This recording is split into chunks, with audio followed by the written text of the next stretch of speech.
আসসালামু আলাইকুম সপ্তম শ্রেণীর সুপ্রিয় শিক্ষার্থীবৃন্দ, আশা করছি তোমরা সকলে ভালো আছো। এখন শুরু করব তোমাদের জীবন ও জীবিকা বইয়ের 181 নম্বর পৃষ্ঠা থেকে। এই ছকটি আমরা পূরণ করব।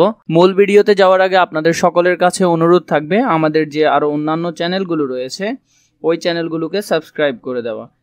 চলো শুরু করি। মুরগি পালনে আমার অনুভূতি।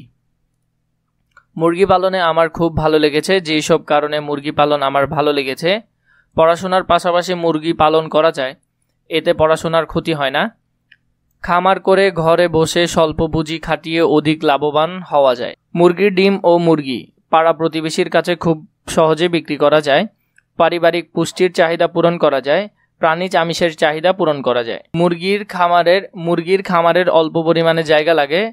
মুরগিগুলো দেখলে আমার মনের কষ্ট দূর হয়ে যায়। মুরগি পালন নিয়ে আমার আগামীর ইচ্ছা বা স্বপ্ন: বর্তমানে আমি পড়াশোনার পাশাপাশি কয়েক মাস অন্তর অন্তর হাঁস মুরগির ডিম ফুটিয়ে বাচ্চা তৈরি করি। 10-12টা হাঁস মুরগি আমার সব সময় থাকে। পরিবারের ডিম ও মুরগির চাহিদা মেটানোর পাশাপাশি পাড়া প্রতিবেশীর কাছে ডিম ও মুরগি বিক্রি করি।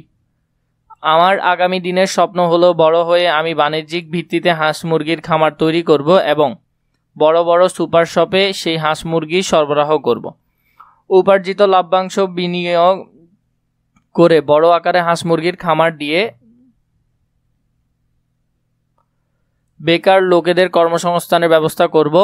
এতে দেশের বেকারত্ব কিছুটা হলেও হ্রাস পাবে এবং অন্যরা হাঁস মুরগির খামার দেওয়ার জন্য উদ্যত হবে।